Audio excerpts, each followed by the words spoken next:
Welcome to D&D Backstory.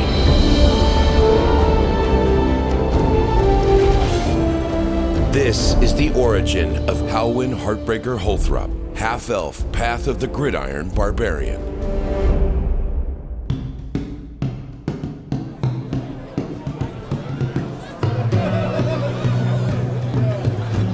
And I maintain that I've been framed.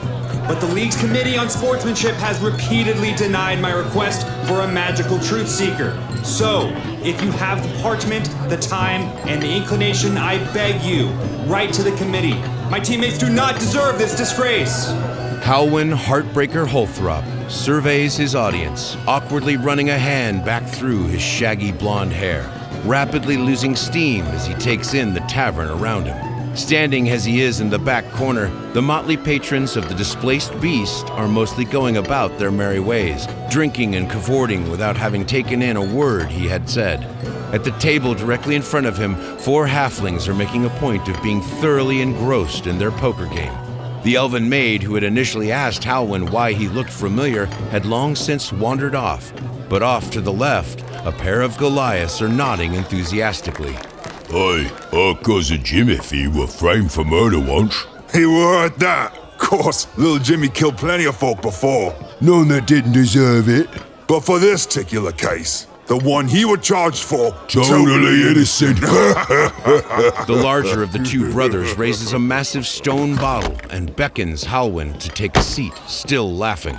Little Jimmy's locked up for a while, sure. But we can celebrate his legacy. Come, tell us about your glory days. The young half-elf shrugs, then takes a seat and accepts the offered cup. After all, in the days since the blacklisting, he has learned to appreciate any and all listening ears. Well, boys, cheers to that. Name's Halwyn, if you didn't hear it. Let me tell you about the first time I won the Jenkins Cup.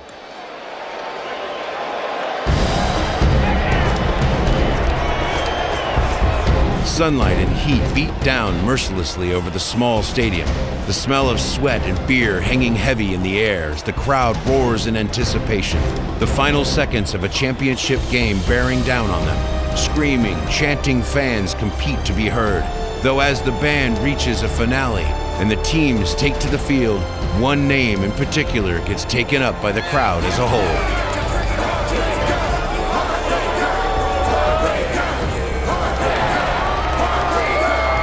The young half-elf in question raises his arms triumphantly as he takes his position in his team of 5, acknowledging the crowd while focusing his attention across the field of play, drawing his team closer for one final huddle.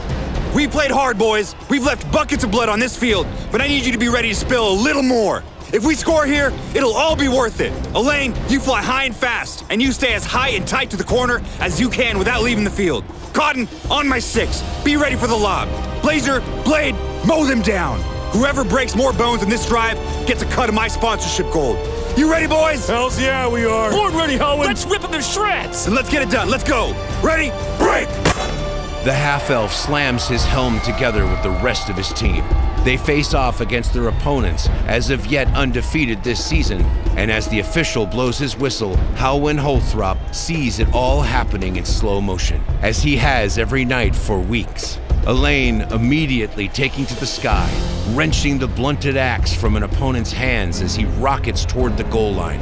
Cotton deftly taking an opponent with a blunt arrow to the throat as he looms over Halwyn, poised to strike. Blade, a hammer in each hand, laughing like a maniac as he waded into the enemy's defensive line. Halwyn, helpless to look anywhere but where he already had, feels his arm tucking back, feels his shoulder knock an opponent sprawling as he pivots to release the ball, watching it swerve just too far to the left, only to miraculously correct its course.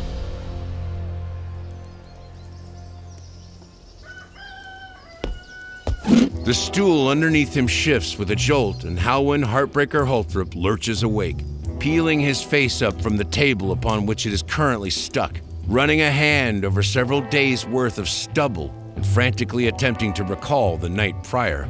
He turns his bleary-eyed gaze to regard the barkeep standing in front of him, a stout dwarven man in a white apron and carefully braided beard, hands on his hips and a frown creasing his forehead. Gonna be 5 copper for overnighting on the floor, lad. And we're getting up and active, which means you gotta get a room, get some breakfast, or get the hells out. You get all that? Halwyn groans, then nods. Breakfast would be good, thanks. And a bowl of water to splash my face if that's not too much trouble to ask. There's a spigot out back if you're looking to freshen up. I can do you for some bread and bacon, unless you have a lot more coin than you look to. Which, on that note... The dwarf frowns again, studying Halwyn's face closely. I've heard you pontificating last night. Don't know why a Maul Ball star is slouching around these parts, but I've seen stranger. Stupid thing, by the way, trying to go drink for drink with the Ostoria brothers. I mean well, but they drink spirits that turn me beard white. With a shrug, the barkeep wanders off, and soon the sound and smell of bacon in a pan begins to fill the tavern. Deflated once again, Halwyn takes to his feet with a groan, shuffling out the back doors to clean himself up as best he can. The fresh air and the cold water do much to bring him back to his senses, and as he looks about, he cannot help but to sigh. As little as a fortnight ago, he had been staying in lavish inns and attending raging party after raging party. Now he was lucky to splurge on a cushion for his head to lay upon, and the only things raging were the aches in his head and in his heart. The disgraced champion takes another minute to take in the sights and sounds of a small hamlet coming to life, then turns and trudges back into the tavern. Blinking slowly as his eyes readjust to the dimness of the interior, he follows his nose and drifts back towards the table that had been his bed, eyes widening as he takes in the sight of a spread in front of him. Bread and bacon as promised, but accompanied by crocks of butter and jam, a large wedge of cheese and a steaming pitcher of coffee. Coming up from behind Halwyn, the barkeep pauses to slam a tankard of breakfast beer into the half-elf's chest before yanking over a high stool and settling down 2 tankards of his own. Seating himself and immediately drawing a knife to smear cheese over a piece of bread, the dwarf cocks an eyebrow at the young athlete and gestures at the table with a tankard-filled fist. Do you usually stand there and stare at your meals like an idiot, boy? Ain't gonna get tastier while you stand there gawking. I have the coin for bread and bacon, but I'm not sure I can pay for all of this. The barman appeared to be attempting to see just how much butter and jam he could incorporate into his beard and mustache, but he shrugs and swallows, cocking an eyebrow at the younger man. Well, ain't anything else happening this morning, and I needed to eat something myself. You're paying for last night's mistakes, lad, and it shows. But in life, I find a good meal, a full tankard, and a listening ear often set me back a track. So drink your beer and tell me what brings you to these parts, Heartbreaker. Hair of the Blink Dog, then. Halwyn raises his tankard in salute, seating himself and taking a moment to gather his thoughts, savoring the smells of fat, fruit, and caffeine. Well, most of the story is summed up in what I told you. Spent most of my career as the top overall player in the history of the sport. Youngest champion in Maul Ball history, was all set to win the 3rd in a row and really establish a dynasty. But someone cheated and framed me for it. How's that now? Last play of the championship game this was, and we were running like a dream. Never seen those boys so inspired. But when I threw the ball, it drifted off course. And then made a hard right turn, rose 10 feet, and landed in the hands of my receiver. And we competed in the non-magical league. Well, that certainly ain't a good look. How'd that go over? Immediate disqualification. Hearing held the next day, me and my team were banned from league competition for life. Couldn't even be bothered to search out a mage and verify my statements with magic. I lost everything. Sponsors sent thugs and magistrates to seize my assets, said cheating was a full breach of contract. I'm the laughingstock of my entire sport. And the looks on my teammates' faces when they realized what was happening. The barkeep nods slowly and refills the young half-elf's coffee, giving him a moment to compose himself. Sounds like you've been dealt a rough hand, lad. But chin up. You're not yet seen your 25th year. I bet this tavern on it. You've a strong back and a handsome grin, and decades yet to find a new calling. Have you considered looking for alternate work while you rally folks to your cause? Ain't got enough customers at the moment to bring you on, but I might get... absolutely the hell's not! Get your asses out! Halwyn turns in his seat, frowning at whoever had spurred this change in the dwarf's demeanor. Standing silhouetted in the doorway, flanked on either side by a massive half-orc and a scowling human, is a cruelly smiling gnomish man with a graying widow's peak, dressed decadently in blue and green silks, draped in gold jewelry. No need to get up, Clem. I'm simply here to inquire after the lovely Jessamine.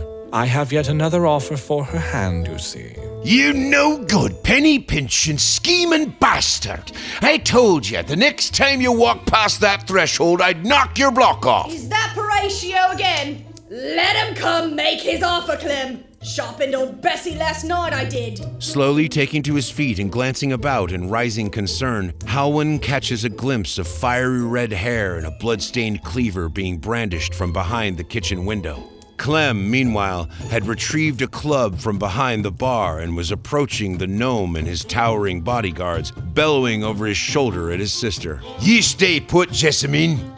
You're a scoundrel and a manipulator, Horatio. Lusting after a woman a quarter your own age. Ought to be ashamed of yourself, you octogenarian pervert. I'm in the prime of my life, my dear man. As is your lovely sister. Would you truly keep the beautiful Jessamine tied to a life of labor and toil when she could be living in wealth and luxury?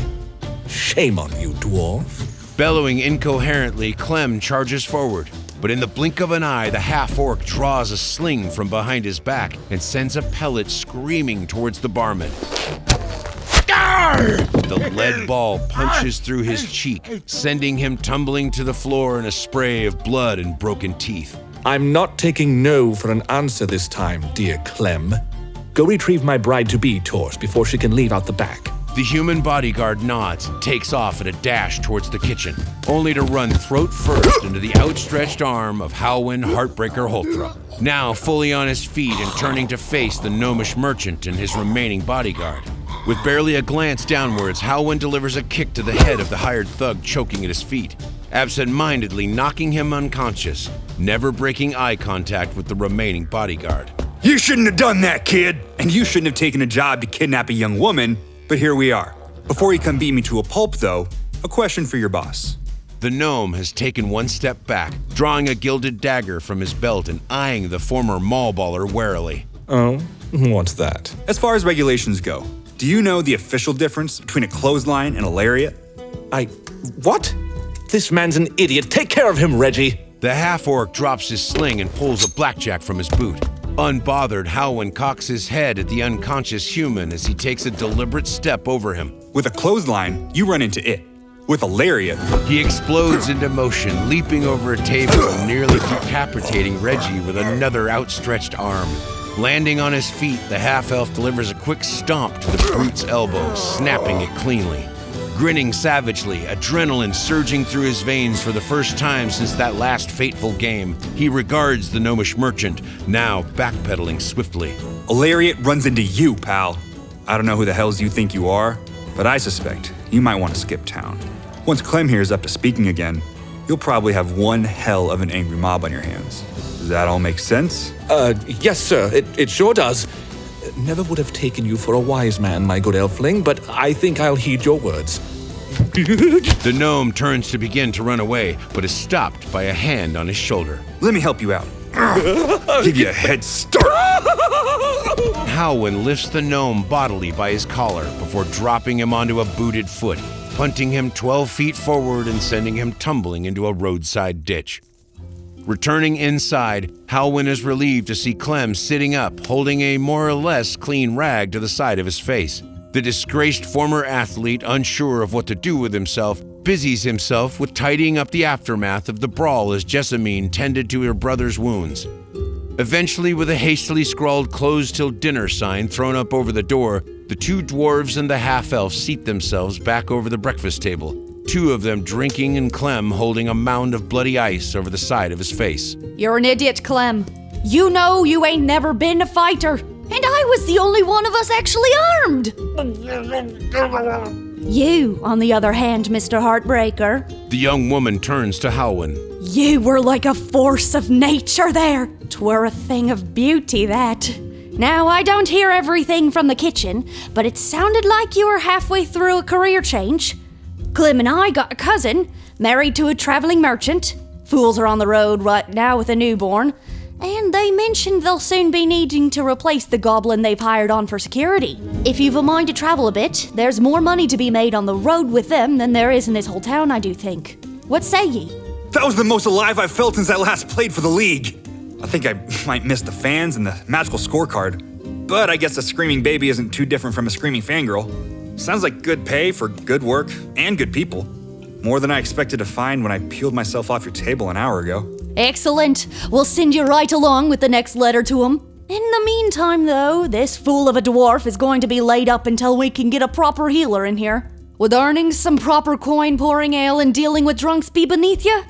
An image crosses Halwyn's mind, the most recent sponsor of his old team, proudly clapping him on the back in celebration of their agreement, so alike Horatio in their gold silks and mannerisms. He smiles, then regarding the dwarves who had treated him with rough, homespun kindness. I think a month ago, I'd have turned my nose up at the thought, but it sounds pretty good to me, Jessamine. Right. Well, we've got a few hours till we open up after all this. You She levels a withering glare at her brother. are getting your arse upstairs into bed. You, well, no dwarf would let an elfling serve in their tavern untested. So drink up, and then we'll get ready for business. I'll drink to that. And to your kindness. Both of you. Thank you. Think nothing of it, Heartbreaker.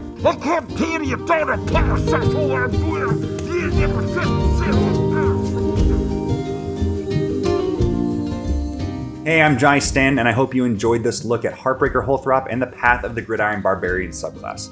If you'd like to get a better look at the subclass, you can check out Heartbreaker's how-to video to get a level-by-level character sheet description, as well as some insights from yours truly on how I built the subclass. If you'd like to get the subclass for yourself, you can go to stantoniv.com to purchase the PDF, and if you'd like to get the Path of the Gridiron t-shirt from Unite the Realm, go to uknitetherealm.co.uk, or just go to the link in description and use code GRIDIRON, that's GRIDIRON, a lot of spelling, to be able to get 10% off. Again, that's code GRIDIRON to get 10% off the t-shirt, and it will come with the subclass included. Thanks for watching, and I hope to see you next time.